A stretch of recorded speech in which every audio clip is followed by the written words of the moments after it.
is the same God that picked up his cross and walked all the way to Calvary for you and me. So no matter what you're going through tonight, no matter what's in front of you, no matter, Brother Corey ain't here, but I looked at him a couple weeks ago, and I said, I'm gonna be up there in front of everybody immediately.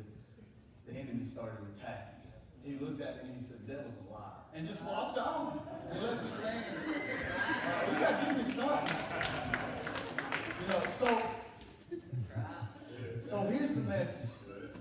The message is, no matter what's in front of you or behind you, there's a God that's way bigger.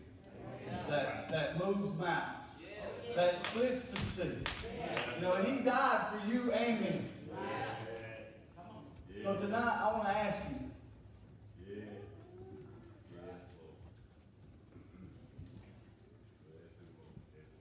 do you have bondages? Do you have something that holds you down? Because the Israelites, they were in bondage for 4.5 years. And they've watched God do all these miracles, and they still wanted to go back. Some of them still wanted to go back to bondage.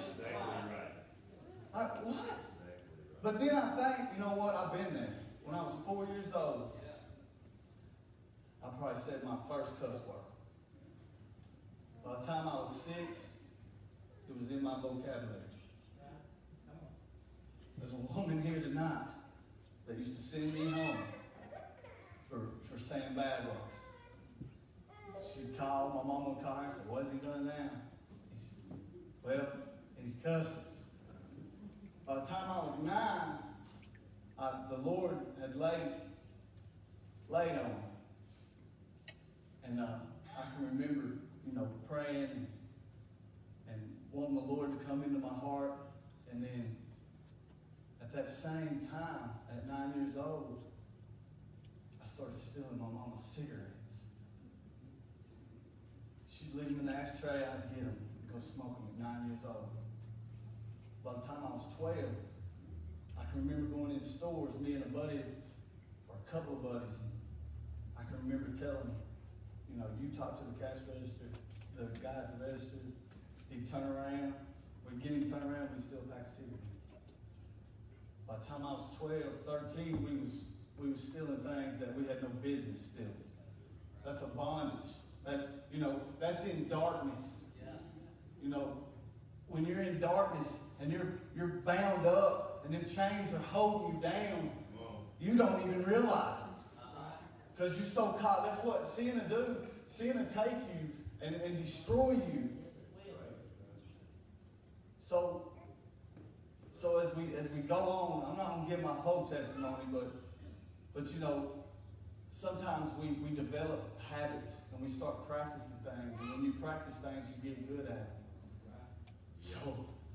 So when I was 33, at a little church in Bridgeport, Alabama, I gave my life to the Lord and rededicated. Now, I ain't perfect, and I fall short every day. But His glory is greater than my sins. It ain't about me. It's about Him. And tonight I want to ask you, are you bound? Is there something that's going on in your life that you need set free? Well, we just said it. By God's grace, through perfect blood of Jesus and our faith in Jesus and His work on the cross, we are saved. He went to the cross for us. Brother Darrell said something the other night in revival that really struck me. Pharaoh's heart was hardened. He was up there preaching and he said, the dirt's hard. What do you got to do when the dirt's hard? You got to till it. And when you till it, what are you doing? You're breaking it up. You can't plant seed unless you break it up. Right. I can't just put it on top of hard dirt. Sometimes our heart needs to be broke, or God allows it to be broke, so we can get that seed planted And then we get in the Word. And once we get in the Word, it's like that song said, the more I seek you, the more I find you. I promise you, He's here. He's amongst us. The same God that split the sea is the same God that delivered you. I promise you, whatever you're bound by tonight, He'll set you free. So that's your altar call. If you feel led tonight to rededicate your life or give your life to Christ for the first time, you can come forward or you can stand right there. You don't have to have an altar to be saved. You don't have to have a water to be saved. It's Jesus. I can't save you as bad as I want to. I want to save everybody in here and everybody out there. Because as we stated earlier, this is the church house. We're the church, and He's the head. So we must obey Him. I'll conclude with this, because me and Brother Brian and Virgil, we went to a bonfire meeting last Friday. And when I mowed, my neighbors, they might hear me singing or praising. I spend 2 hours on that lawnmower, sometimes 3. And it's just me and the Lord. I promise you, I know she's probably heard me sing loud. So, anyways, I was wanting confirmation because the Lord led me to obedience. And I was wanting confirmation that day. Well, this might sound silly, but I was mowing, and I mowed a strip, and my dog ran, dropped the ball right in the next strip I was going to hit. I turned around, and I said, "Get your ball." And he swooped down, or she swooped down, grabbed that ball, took off. But that's obedience. If that dog had not picked that ball up, and I would have kept mowing, it would have shredded that ball. There's souls out there.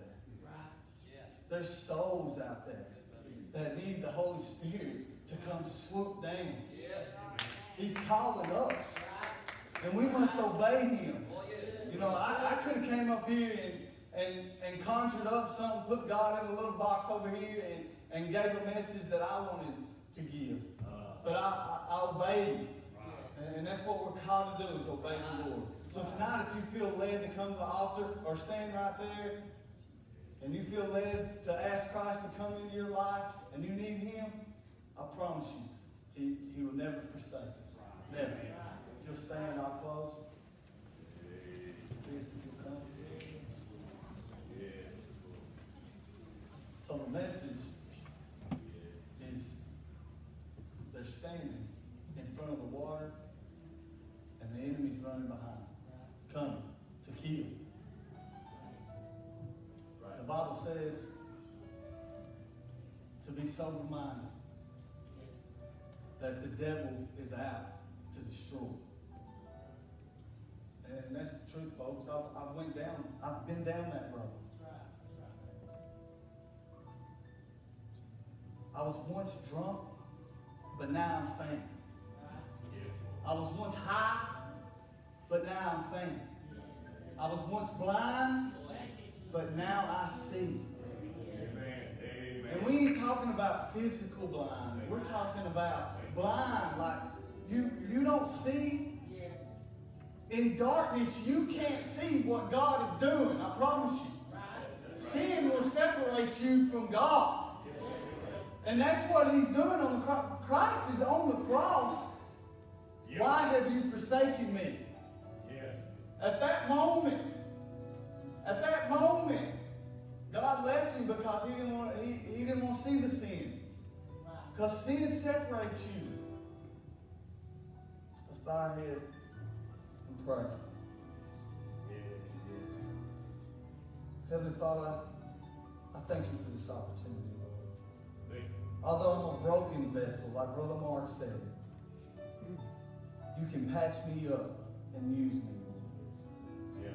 God, I pray that I did what you wanted me to tonight, Lord. And I pray that you touch this congregation. And anybody that needs the Lord to come into their life, Lord, I pray that you touch them. If they're rededicating their life, Lord, I pray that you just continue to work in their life. Touch each and every person that's here tonight. Touch those out in the world that are lost. Lord, just give us direction, Lord. Yes, Lord. And I pray that we obey you, Lord. In Jesus' name, amen. Thank you all for coming tonight. I'm so happy that the Lord gave me the opportunity to come up here. Get safe, drive you back home. I love all of you. Praise the Lord.